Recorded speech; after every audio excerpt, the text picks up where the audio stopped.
पासून गल्लीपासून ते दिल्लीपर्यंत मुंबईच्या मंत्रालयाला हलवणारे अरे आवाज कुणाचा अरे आवाज कुणाचा सांगायचं काहीच काम नाही। आणि हे नगर परिषदच्या राजकीय आपला हस्तक्षेप करतात आपल्या इथं पण दाव्यानं सांगतोय हा कार्यकर्ता या विदर्भात रान पेटवल्याशिवाय राहणार नाही, नवीन वादळ निर्माण केल्याशिवाय। ऑपरेशन टायगर अंतर्गत आता काही विदर्भातले आमदार संपर्कात आहेत का? कारण की 13 आमदार अजून फुटणार असल्याची चर्चा सुरू आहे। काय म्हणतात? मला असं वाटतं आमच्या स्तरावरती ती काही गोष्ट नाहीये, ते साहेबांना माहित असेल। आम्ही इकडे सामान्य शिवसैनिकांना सांभाळण्यासाठी सज्ज आहोत। तुमच्या संपर्कात काही आहे का? नाही, मी मोठ्या माणसाच्या संपर्कात नसतो, आम्ही सामान्य माणसाच्या संपर्कात असतो। हो, संजय राऊतच म्हणजे फक्त का मी आता मला एक निरोप होत आहे संग्रामपूरचा, तर सामान्य कार्यकर्ता पण तो पण प्रवेश घेत आहे। निवड खासदार आमदारच नाही तर काँग्रेस असेल, उभाटा असेल, अगदी लोकांना कामाची गरज असते, लक्षात घ्या। आणि काम करणारा माणूस सध्या महाराष्ट्रात एकनाथजी शिंदेशिवाय दुसरं कोणी नाहीये। त्याच्यानं तो जसं मोहात पडलं तसे बरेच लोक पडणार आहे। शेतकऱ्यांमध्ये अजूनही संभ्रम आहे शेतकरी कर्जमाफी संदर्भात। अधिवेशनात तो सगळा संभ्रम आपण दूर काढू। आम्ही शेतकऱ्यासाठी ताकदीनं लढू।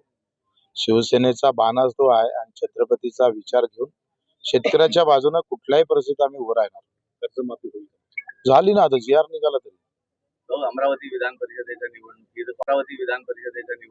काँग्रेसला तटस्थ भूमिका घ्यावी लागली, याबद्दल काय? महाराष्ट्रातच ते अवस्था आहे, त्यांचा उमेदवार बिमार पडला आणि राज्यात काँग्रेस बिमार पडली आहे।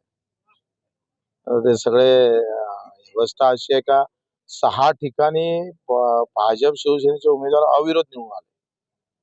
म्हणजे विरोधी पक्ष कोणत्या स्थितीत आहे ते पहा ना। विधान परिषद सारख्या निवडणुकीमध्ये त्यांना उमेदवार सापडत नाही, उमेदवार असला तर तो विड्रॉल घेतो। एवढी वाईट परिस्थिती देशामध्ये कधीच नव्हती। म्हणजे विरोधी पक्ष हा संपल्यात जमा अशी अवस्था आहे। यशोमती ठाकूर संजय राऊतच म्हणजे पक्षाला जी गडती लागलेली आहे त्याला संजय राऊत कारणीभूत आहे असं वाटतंय आणि दादा भुसेंनी म्हटलंय। बरोबर आहे, संजयजी एवढे बोलतात, मला वाटतं एवढे बोलणारे महाराष्ट्रात दुसरा माणूस सापडणार नाही। रोज तुम्ही पण टीव्हीवर दाखवल्याशिवाय तुमचाही काही पूर्ण दिवस जात नाही। ते तुमचाही त्याच्यात वाटा आहे बरं थोडासा। शेतकऱ्यांमध्ये अजूनही संभ्रम आहे। शेतकरी ठाकूर हर्षवर्धन सपकाळ यांनी सर्वांनी आरोप केला की मोठ्या प्रमाणात पैशाचा वापर केलेला आहे अमरावती विधान परिषदेत। मला असं सांगा, अगदी कार्यकर्ता म्हणून तुमच्याजवळ नसन आणि सगळे कार्यकर्ते काँग्रेसचे पैशानच जाते, म्हणजे मग जे काँग्रेसमध्ये कार्यकर्ते आहेत ते पैसेवाले होते असं म्हणायचं आहे का? हा आरोप करून ते स्वतःवरच आरोप करून घेत आहे। तुम्ही एक सांगा, हा आरोप करणं म्हणजे याचा अर्थ काय निघतं? तर आमच्या काँग्रेसमधले लोक हे पैसेवालेच होते असं म्हणायचं आहे? म्हणजे तुम्ही एकाकडे आम्हाला बदनाम करत असताना त्यात काँग्रेस किती बदनाम होऊन आली याचे तर तारतम्य ठेवलं पाहिजे। ओके।